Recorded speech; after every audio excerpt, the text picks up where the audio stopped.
Meron na daw kurso ngayon ng TESDA, in-offer ng TESDA na vlogging, no? Doon sa mga mahilig mag-vlog, no? Kunyari, ayaw nyo magtrabaho. Yung vlog-vlog lang. So, pwede na. Pwede kayong mag-enroll sa TESDA. Sino kaya yung mga ang tawag doon, kung baga sa instructor, yun yung mga teacher, di ba? Tuturo yun kung paano yung vlogging, Siguro yung mga sikat na mga vlogger siguro. Kunyari, si Wamos, gano'n, sikat yun si Wamos. Tuturuan ko paano sumayaw, paano magpapayat, magpa-joke, pwedeng gano'n. Tapos, andun doon sino ba yung nasayaw-sayaw na walang damit?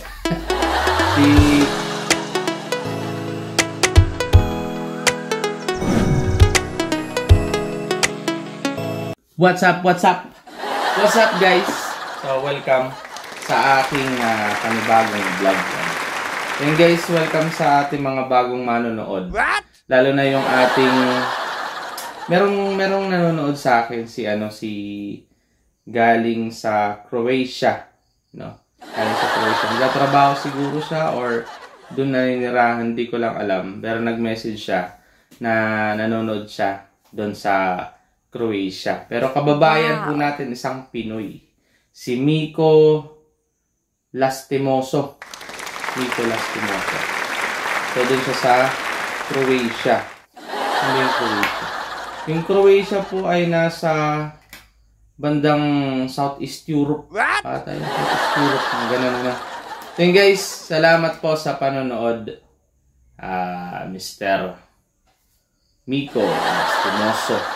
So guys, shout out din sa mga nanonood sa atin na walang kasawa-sawa na nadali dun sa meron kasi akong content, nilagay ko yung pangalan na yung word na Hong TV. So yung iba doon na siguro na intriga dahil dun sa word na Hong TV. Nanood sila. Pero nasa yun, mga 100 plus lang naman na views. Napakaliit lang naman yun mga guys. Mga guys. So guys, yung ating under the microscope ngayon ay yung dulo nitong ballpen. Kaya meron akong ballpen, Meron akong pula na ballpen. Hindi ito manok na pula. Ballpen na pula. At meron tayong itim. Kung mapansin nyo, medyo bago pa to. Meron pa siyang, ito parang rubber. Ayan, may rubber pa yan. So, bago-bago pa to. Try natin, maganda naman ang sulat niya. Ito ang ating titingnan sa ating microscope. So, masakit yung dito. Hindi naman ako nagsing-along. Pero masakit dito dahil siguro sa panahon. Kasi kanina, nandun ako sa aking trabaho. Nagkaroon na naman ako ng tinatawag na sunggo. Alam niyo yung sunggo, yun yung parang dahil sa init ay nagkakaroon ng dugo. Dugo dito sa ilong. So pag ganun yung kanina may dugo. So dahil din siguro sa init. So shout out sa ating mga nanonood, yung ating mga viewers na galing pang ibang bansa. Hindi naman, yun may mga Pinoy lang. Hindi naman yung mga ibang lahi. Hindi naman sila nakakaintindi sa aking pinagsasabi Yun yung mga OFW. Meron kasi akong OFW na ang tawag doon kapag kababae. Yung asawa ng aking kapatid. Nandun sa shoutout ka pala ate. Hi. Nandun siya ngayon sa saan ka ba te? Ba yun? So yun guys, simulan na natin yung ating vlogging. So yun guys, alam nyo ba, meron ako nakita sa Facebook. Hindi ko alam kung maganda o talagang simula na ng kaguluhan. Pero feeling ko maganda naman. Kasi, meron na daw ngayon, kurso na binibigay yung TESDA, yung test ko mismo. Nakita ko lang to sa news ng GMA, Hindi ko to gawa-gawa. Nakita ko lang. Hindi ko alam kung authentic o ano. Pero nakita ko lang siya. Meron na daw kurso ngayon ng TESDA, in-offer ng TESDA na vlogging. No? Doon sa mga mahilig mag-vlog. No? Kunyari, ayaw nyong magtrabaho. Yung vlog-vlog lang. So, pwede na. Pwede kayong mag-enroll sa TESDA. Galing yun, Mag-enroll kayo sa TESDA. Ituturo nila yung mga proper na pagbablog. Sino kaya yung ang tawag doon, kung baga sa instructor, yun yung mga teacher, di ba? Tuturo yun kung paano yung vlogging, Siguro yung mga sikat na mga vlogger siguro. Kunyari, si Wamos, gano'n, sikat yun Si Wamos, tuturuan kayo paano sumayaw, paano magpapayat, magpa-joke, pwedeng gano'n. Tapos, andun doon sino ba yung nasayaw-sayaw na walang damit? Nakalimutan. Nasayaw walang damit Babae. Tony Fowler. Yung pwede. Tuwang-tuwa yung mga Nandun kunyari, lalagay rin si Boy Tapang. Tuturuan ko yung paano kumain ng mga kung ano. Minsan kumain si Boy Tapang ng nun Ang tawag nito yung pandikit, Bulkasil. Nahin niya yung jutsu, inom niya yung Sunrox So, yun. Pwedeng resource speaker. Sino kaya magiging, pag-graduate na, mga motivational speaker na motivate. Pwede si Kong TV. Yan, si Boss Kong. Yan. Si Kong TV, pwede yun doon. Mag-speaker siya doon. Pwede. O di kaya yung aking classmate ko, si Seth TV. So, shout out na pala ko siya. At, syempre, wag nyo kalimutan yung Lex. Pinama ko. Pero hindi na. Kahit hindi na ako doon. Pero magandang magandang, hindi ko alam kung sino nagpanukala doon. Siguro vlogger. Nagpanukala doon na magkaroon ng kursong gano'n. Kaya, bakit kaya naisipan gano'n? Baka mamaya, siyempre, wala nang mag-interest, pumasok sa school, mag-vlog na lang. Hindi ko alam kung ikasasama o ikabubuti yun. Pero, kung ganon pa man, di maganda pagka ganon. Di si YouTube nang magpapasahod sa atin. Yun guys. So, anyways, moreover, patuloy na natin yung ating vlog for today. Siyempre, yung ating titingnan dito is yung tip nitong ballpen na to. Naalala ko pa nung ako'y elementarya. Nung ang aming, hindi pala elementary yun, high school. Na yung aming teacher nagtanong tungkol dun sa ballpen. Bakit daw tinatawag na ballpen? So, siguro ako lang ang nakaisip. Hindi kayo yung iba, ayaw lang magsabi. Na sabi ko na meron tong bola, may ball. Kaya siya tinawag na ballpen. So, yun yung titingnan natin dito ngayon sa microscope. Yun guys, yung ating ballpen, di naman kagandahan. Ito po ay Panda. Ito po ay ginagamit ng mga karamihang mga tao. Kaya ito yung naisip ko, yung ballpen na to na Panda. So, unang-una, i-open muna natin yung ating microscope. Siyempre, lagi natin i-open to. Ayan. Tapos, titingnan natin to sa microscope kung anong hitsura nitong ating ballpen. Gaganon lang siguro natin para Tapos, tingnan, blue. Gawin natin yung background.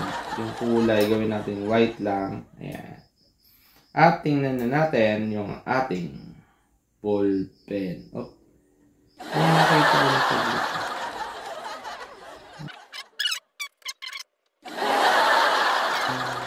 Ang lagyan natin ng papel na white. Try natin. Yung guys, shoutout sa mga nanonood ngayon na talaga na may kahit sabihin na natin, pero para sa akin may kwenta ito. Kasi,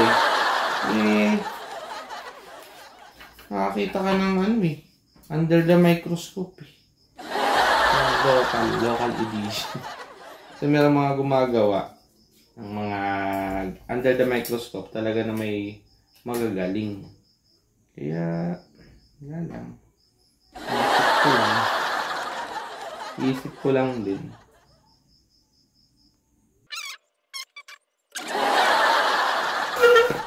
Medyo nahihirapan lang ako kasi hindi ko may stable yung ballpen Kasi nagpapakahirap. Pwede namang ganun. Huwag nating ito na lang. Lagyan natin to. Ito. Yan. Nahihirapan ka masyado. Pagod ka na. Yan natin tuloy nakita. Charatang malayo. Nababanaag ko na. Sabi ng kung clear siya. Yung guys, kita nyo ba? Ayan meron siyang bola. Meron din siya. Ito mas clear naman yung kulay, ng ating pen. Yung pula. Ayan, itsura. I have a pen. I have an apple. Apple pen.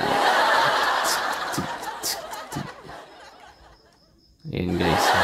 Mga apple pen. Mga pendazal. Ayan. Yan ang itsura ng ating mga ball pen Alright. Alright guys. Ayan Ayan. Try natin magsulat. Try natin magsulat. So yun guys, try natin lagyan ng Try natin yung ballpen natin. Maglagay tayo ng dot. Isang dot lang. Konting dot. Dot. Ayan konti pala yun. Ayan ang pula. Try natin yung itim. Saan yung itim? Ayan, try natin yung itim. Lagyan din natin ng itim. Dot lang. Ayan, magkadikit lang sila. Diba kita? Basta naglagay ako ng dot. Patayin mo na, wag na. Yan, yung itim at saka yung pula. Pinagdikit ko. And guys, tingnan natin sa ating microscope. Asan na yun? So, hagilapin muna natin. Kung asan na yun. Saan na ba yun?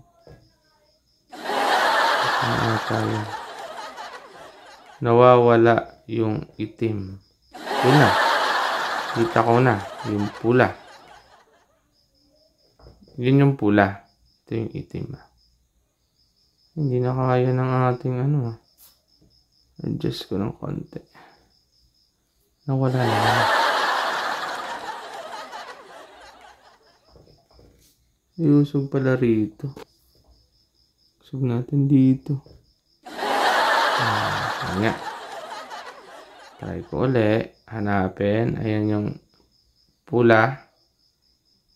At iyon ang itim. Ayan. Yan ang itsura niya. So, bond paper ang ginamit natin dito. Kaya medyo may siya. Hindi makinis. So, ganun ang itsura niya. Yun yung maliit na yun. Patayin mo natin yung ilaw. Ayan yung maliit na yan. Diba? Tawa natin. Ayan, yung dalawa na yan. Yan sila. Ito ba rito? Lawan pa isa pa. Pang. Ano yan na talaga. Yun guys, ganyan na yung tsura ng ating pen ha. Try natin habang nagsusulat, no? Wala siguro para makita yung pag-ikot nitong ballpen na re. Nagsusulat na siya. So guys, yan yung ballpen. Naglalagay tayo ng ink ngayon.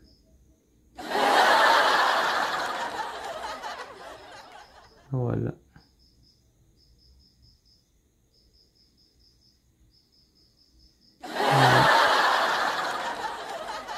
Ano ba ba?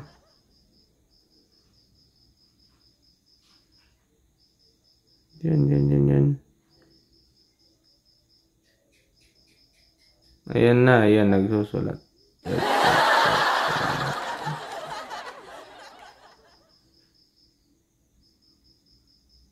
Wala lang, naglalagay lang tayo ng ink. Pakalat-kalat lang. Yan. Yun lang yung pinaggagawa ng ballpen.